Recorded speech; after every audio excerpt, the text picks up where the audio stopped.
Welcome everyone, Daryl Lecklin. I'm the managing editor of Motocross Action Magazine. We're out here at Castillo Ranch for the 2020 Kawasaki KX250 introduction. If you look at the bike behind us, it looks pretty much exactly like it did last year with some highlights. But truth be told, the whole engine is pretty much updated. The whole head is different. A big change in the Kawasaki program, they had Mr. Azuma, who was a superbike engineer, come on board for the KX250 project, and he really redesigned the head and really took charge of this project. You would say, why isn't there electric start? Well, they only had a limited budget, and then they really put that budget into making an engine a race package. Some of the big changes to the head, they went to the finger follower valve actuation like they did with the KX450. And they also went to a revised bore, which is actually making a bigger bore and a shorter stroke to increase the high RPM range power that they were looking for. After talking with Mr. Azuma, he was saying the RPM range was maxed out around 14,300 RPMs, which is significantly higher than last year's, but we won't really know until we ride the bike and for two, get the bike on the dyno. Other updates to the bike, the throttle body is now from a 43mm to a 44mm, and the injector's in a different location. This KW250 is a dual injector bike, one in the airbox, one in the throttle body. One of the big changes was the air boot. There's no more velocity stack in the air boot, much bigger volume in the air boot, and it seems to have a revised duct and shorter intake funnel, and the intake angle has also changed. Other changes, they had a shorter exhaust. It's 30mm shorter, and they still have the same couplers, the 3 couplers, the same as last year. They had the larger rear brake, the same on the Kawasaki 450. For 2019, 2018, 2017, the previous KX250 was kind of a lackluster design. It ranked 5th in the 2019 MXA shootout, and the bike had a lot of issues. For one, it wasn't electric start with all the other bikes except say for the RMC 250. In 2017, it had really good suspension. For 2020, they tried to upgrade the engine to make it a more high horsepower engine that we were looking for. But the 2016 and previous engine was one of our favorite engines of all time. It was a powerful engine that every MXA tester liked, and Kawasaki got away from that in 2016. I feel like for 2020, all the updates that they made, it seems like they made those changes that we wanted. Only time will tell. We're gonna have myself and Josh Mosen out here spinning a bunch of laps, getting a first impression of the bike, and then we're gonna get back to you with our riding impressions. If you're looking for an entire list of the changes made to the engine and the bike, check out the link below. It's gonna send us to our website, motocrossactionmag.com, for a complete list of details.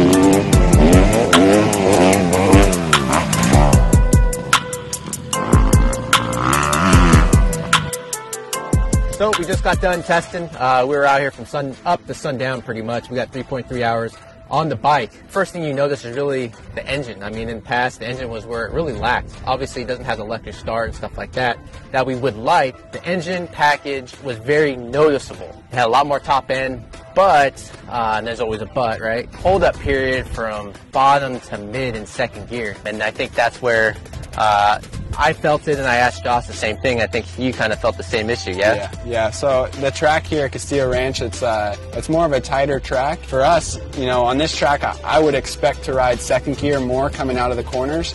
But with the new setup on the 2020 KX250, it was harder to ride second out of the corners. Second would actually rev out too quickly, and then we'd have to hit third, but the bike almost wasn't powerful enough down low to ride third gear right away. So for this bike, we wanted more bottom end. We liked the top end that they gave us, but we wanted more bottom end, and it seemed really weird to go down to a 49 tooth sprocket.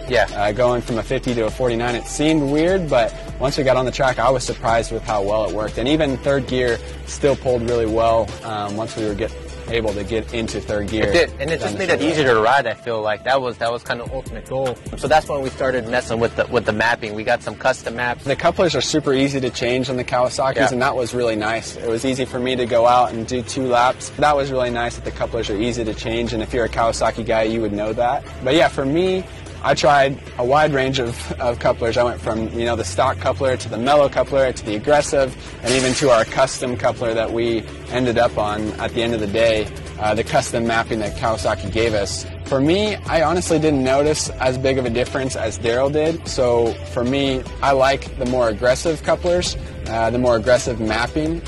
So that was better for me. Yeah, I had trouble with the wide aggressive map. It was almost too aggressive and too notchy. So like through the tight ruts, I had to really have a smooth, steady throttle, or I like miss my mark, miss my line, or I come out of the rut. And that's where Josh, he's been racing pro for a long time, so he has that really steady throttle control. Mike Chavez and the Testers guy, they came out with they started with the stock couplers, and they actually went advanced the mapping, or the ignition mapping.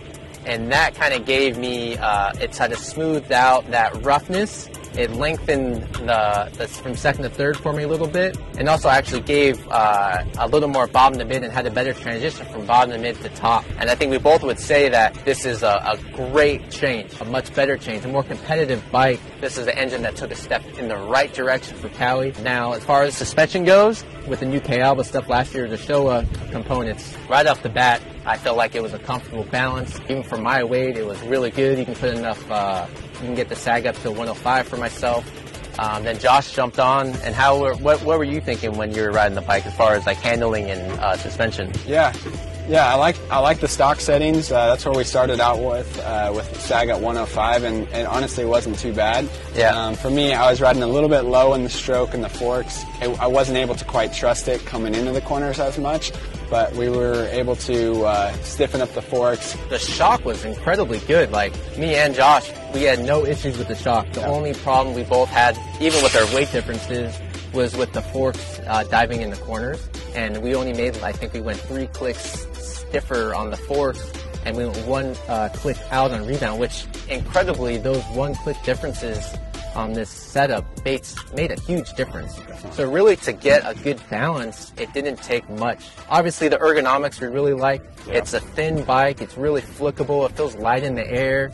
So the engine package better, suspension package better. There's also some things on the bike we learned through the day. Last year, if you notice, there's only 1 hole in the airbox, and the other side was covered. For this year, they opened up both holes to get more air.